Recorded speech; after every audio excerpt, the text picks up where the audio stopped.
I stole a sorcerer's golden bracelet right off his wrist, and that one act of betrayal turned me into a monster I no longer recognized. My name is Ratan Singh. For 10 years, I served as the chief minister of Vijayanagar, standing beside King Mongol Singh, smiling at his side, bowing when required. And for 10 years, every single smile was a lie. The king was a good man. Too good. The kind of good that makes lesser men feel small. His people loved him. They sang songs about his fairness. And every time I heard those songs, something inside me twisted into a knot of jealousy so tight it stole my breath.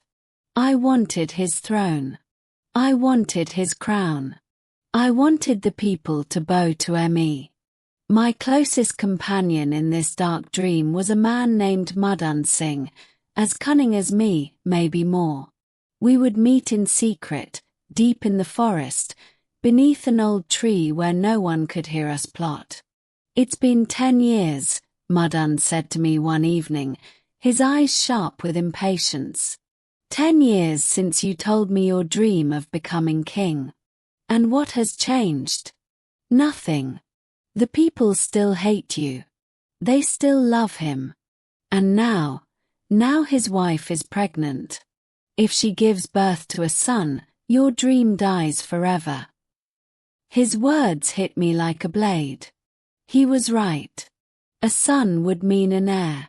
An heir would mean my chance was slipping away forever. "Your mind moves slower than a fox's shadow," I snapped at him.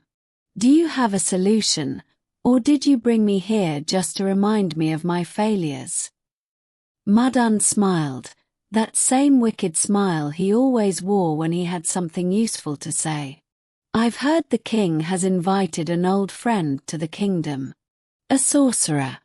If you can win this sorcerer over to your side, the king's power would crumble overnight." A slow smile spread across my face. Madan didn't know my secret. Nobody did. I was already a worshipper of dark forces. A priest of something far older and far hungrier than any kingdom's god. If I could combine that power with a sorcerer's magic. "The king doesn't know who I really am," I whispered to myself that night, staring at the moon. "If I win, the victory will be mine. Only mine." A few weeks later, the queen, Rukmani, gave birth to a son. The entire kingdom erupted in celebration. Drums echoed through every street. Flowers were thrown from windows. Strangers hugged each other in the markets. I had to stand there, smiling, clapping, while inside, I was burning. The king, glowing with happiness, announced a grand celebration at the palace. "I will invite my old friend Vimal," the king declared to his servants. "He is a great sorcerer, one whose magic has never been broken by anyone." That name, Vimal. I felt a chill crawl up my spine.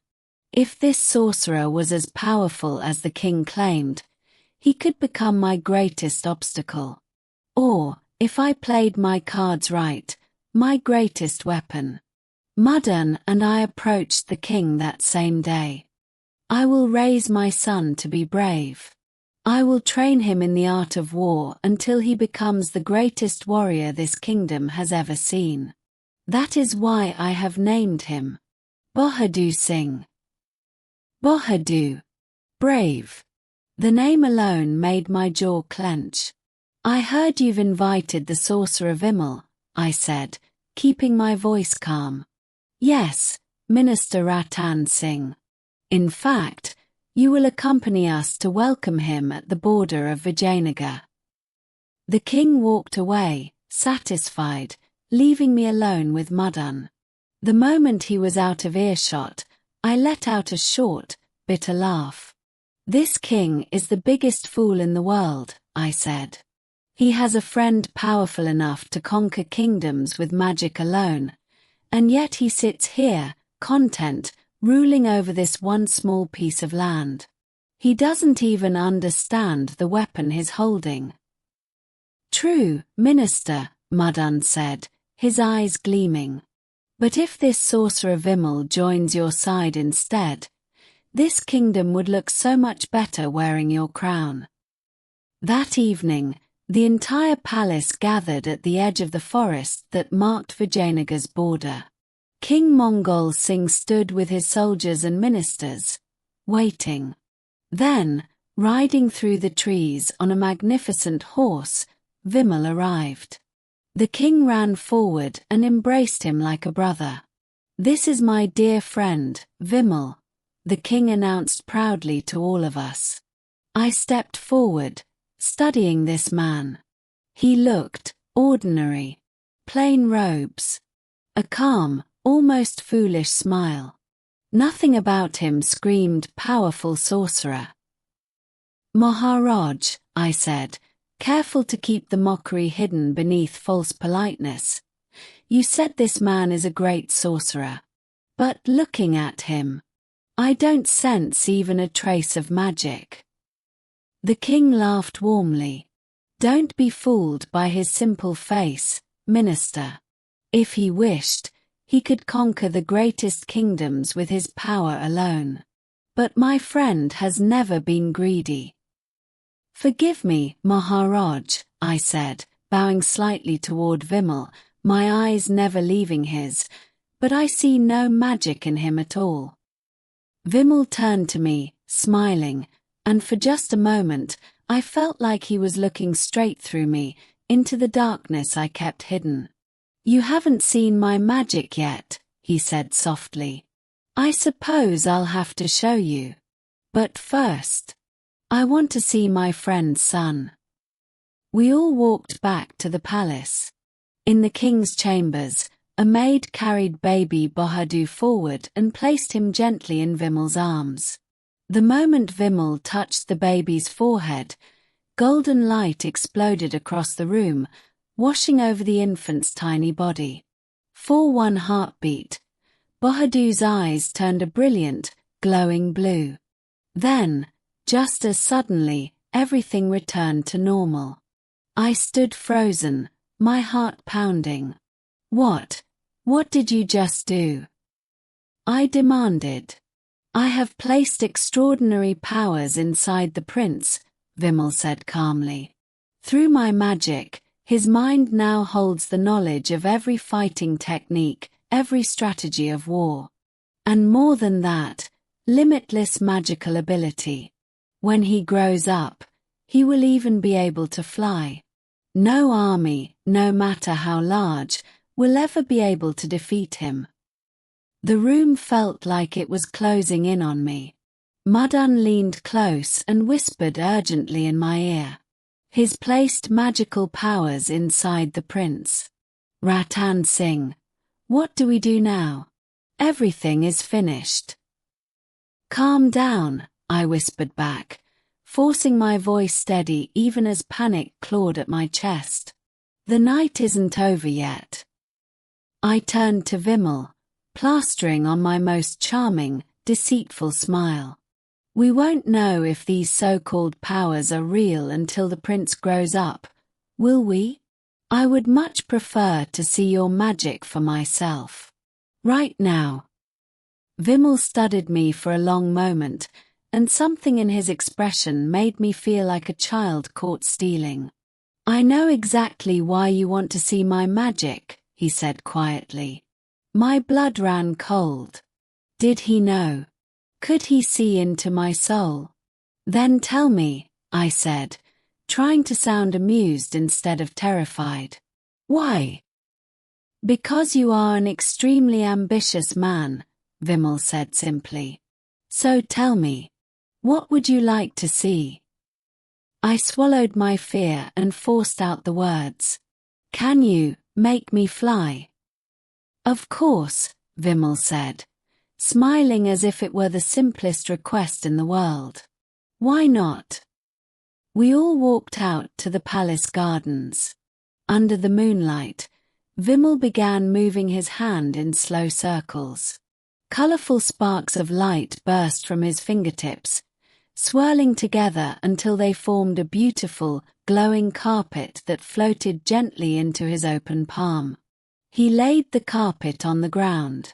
"Stand on this, Ratan Singh." I stepped onto it, my legs trembling slightly despite myself. The moment my feet touched the fabric, the carpet lifted off the ground, carrying me high into the night sky. I circled above the gardens, the palace, the sleeping kingdom below, and for one terrifying, exhilarating moment, I was truly afraid. "Bring me down, Vimal. I might fall." "Don't worry, Ratan Singh," Vimal called up to me, his voice calm. "This carpet will never let you fall. You are the first person to ever stand on it. From this moment forward, it will obey only your commands." Hearing those words, a strange thrill ran through me. "Bring me down," I said to the carpet itself. Instantly, it descended, gliding smoothly back to the ground and folding itself into stillness. "This carpet is a small gift from me to you, Minister," Vimal said warmly. "Do you believe in my magic now?" "The Maharaj was absolutely right about you," I said, bowing low, and beneath that bow, my mind was already spinning with possibilities. That night, Vimal and King Mongol Singh sat together, talking late into the evening like old friends catching up on lost years.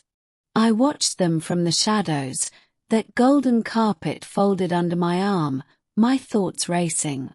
A flying carpet. Limitless magic. A sorcerer who could grant impossible gifts with a wave of his hand. If I could take his power for myself. If I could make it mine. I approached the king with a deep bow. "Long live the Maharaj," I said smoothly. "If you permit, may I show our honored guest Vimal around the palace? He has never seen its full beauty." "Of course, Minister," the king said, smiling, completely unaware. "Vimal has never seen my palace before. Vimal, would you like to see it?"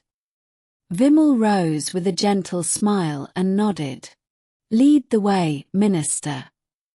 I led him away from the light, away from the celebration, down winding corridors that grew darker with every step, until we reached the palace dungeons, where prisoners sat behind rusted iron bars. "Why have you brought me here?" Vimal asked, his calm voice unchanged, though I thought I caught the faintest shift in his eyes. "Do you see these prisoners?" I said, gesturing toward the cells. "In celebration of his son's birth, the king has ordered all of them released. But I haven't released them yet." "If the king has ordered their release," Vimal said evenly, "then you should free them immediately." "I will," I said, my voice dropping to something softer, more dangerous. "But first, there's just one piece of magic I want to witness with my own eyes. If you could open these dungeon locks using only your magic, I would finally believe, completely, in your power." Vimal tilted his head slightly. "That," he said, "is a very small task indeed." "Who taught you this art of magic, Ratan Singh?" he asked suddenly, and something about the question made my skin crawl, like he already knew something I didn't. "Do you see this golden bracelet?" Vimal continued, raising his wrist. "All of my magic lives within this." The moment those words left his lips, I moved. Years of pent-up rage, jealousy, and desperation exploded into a single, brutal punch, my fist crashing into Vimal's face with a force that surprised even me. He staggered, caught completely off guard, and crumpled to the ground. Before he could recover, before he could even understand what was happening, I tore the golden bracelet from his wrist with trembling, greedy hands and slid it onto my own. What is this treachery, Minister? Vimal gasped from the floor, his calm finally shattered. Give me back my bracelet.